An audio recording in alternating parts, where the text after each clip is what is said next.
2010, naapa ako adto sa ikaunom ka tuig, ikaunom ka bulan sa akong pagkapari. Diin, nakasugat ako sa pinaka malas sa akong kinabuhi. Apan, pinaka the best sa akong kasinatian. Nagmisa ko adto dito sa Regional Trial Court alas 12 sa udto. Apan, sa wala pa ko magmisa, nagbagulbol ang ako ang kalag. Pertig yun akong bagulbol. Nganong ako'y pamisahon anang udtuha. Kay timing tong panahon na, December 3, pista to sa seminary. Buot ko nga muadto dito mamista o dito maniudto sa seminary. Nganong ako ang schedule ng udtuha. Nagmisa ko dito sa Regional Trial Court. Kabalo mo, dali na ko ang misa. Kipaspasan na ko pag-ayog misa. Kay para makaabot pa ko dito sa ako ang tamistahan, makahigo pagsabaw ning mga bulanon. Dayon, ako ramang yun isa. Pag human akong misa, langayan man kaayo ning mga manghipos dito. Gidali-dali na akong hipos tanan. Mga halad, gibit-bit na ako kay nagdagadagan ko, halos nagdagadagan. Paslak dito sulod sa sakyanan.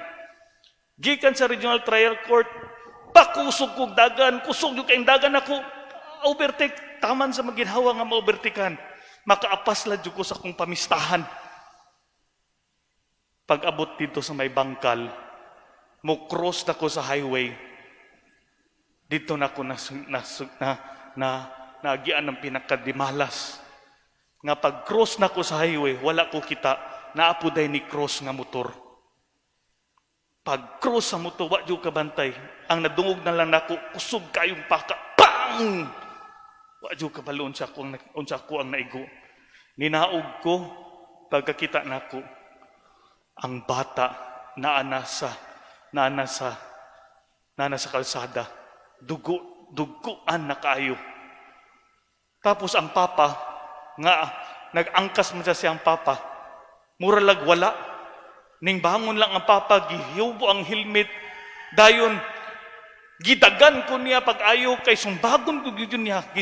Aksyonan ko niya, sumbag pag-ayo, murabag, diha sa may kanang naay kamera, diha ang papa ning bangon, ning dagan sa kuha, kay sumbagon ko niya. Tapos, wala siya nakadayon. Naglalis ming duha. Wa pud ko ni angkon, wa pud siya ni angkon kisay sala. Nagtinukluray mi kisay sala namong duha.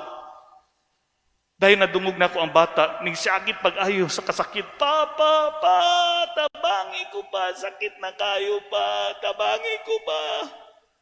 Nagkaanam og kadaghan ang dugo ang ning banaw dito sa yuta. Niaksod duol ang papa ning luhod, ni gunit siyang bata pero wa siya mahimo. Gitan-aw na pud ko niya. Ning tindog na po siya, ning daggan na po nagkumo padulong sa kuha. Pero atong panahon na, nagpugong-pugong na po sa kong kaugalingon, pasagdaan na lang po nako gyud siya, kung unsa iyang buhaton sa kuha. Kay murag gibati, ikaduhang tan-aw nako sa bata, mas gibati nako ang kasakit, ang kaguol sa maong amahan ngadto sa iyang anak.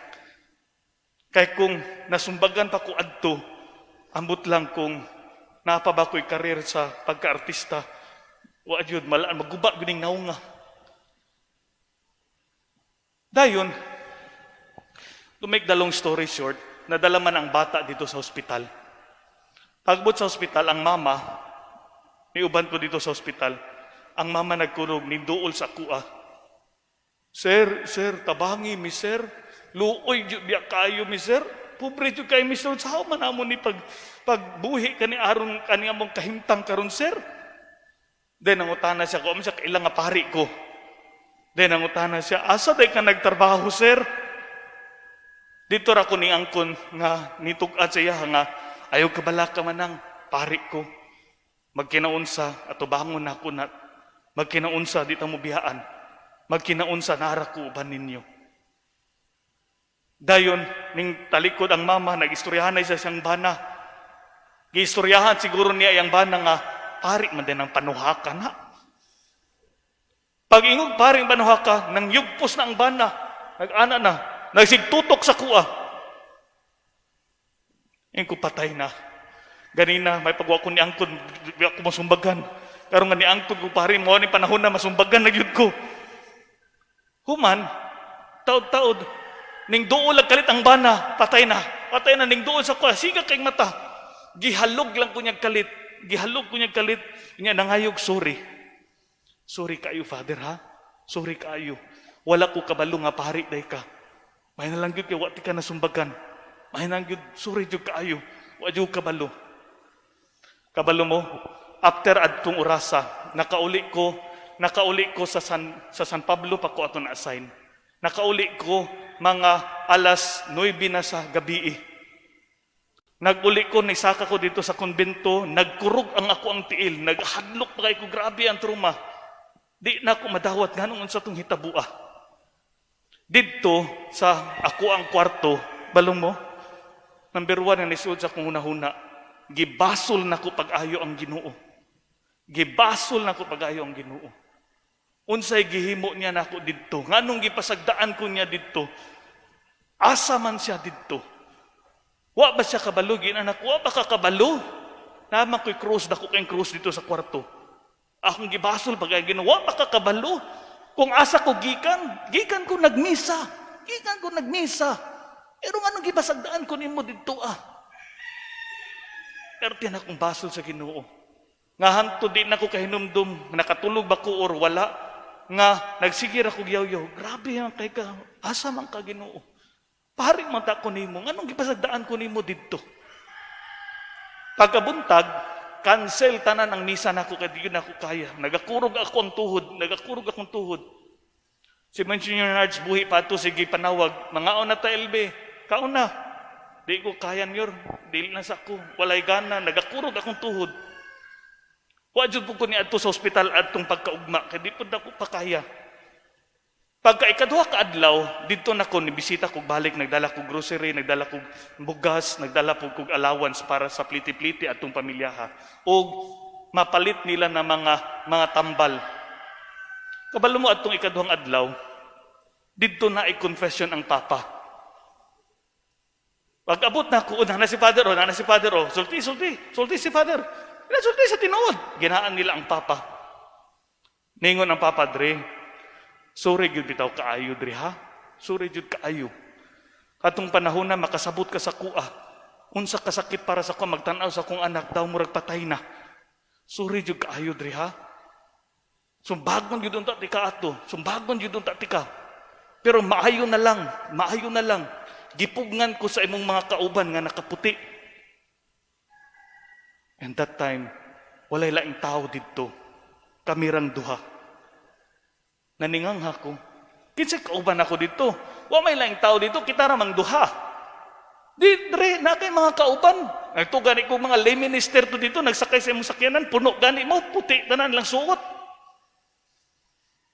Pagkadungog na kwadto, well, bisan sa ilang interpretation, di ko ka interpret ngano ug kato ang iyang nakita. Kato ang iyang hinungdan nga wa jud daw ko niya nasumbagan kay gipugnan daw siya sa akong mga kauban. Gibutang nako akong grocery, wala na ko nagdugay istorya nila, ning balik ko dito sa San Pablo. Kung asa nako gimahay pag-ayo ang Ginoo, didto ko ning luhod balik, perting ulawan ako sa Ginoo. Perting ulawa. Kaya itong panahon na dili to sayop sa Ginoo.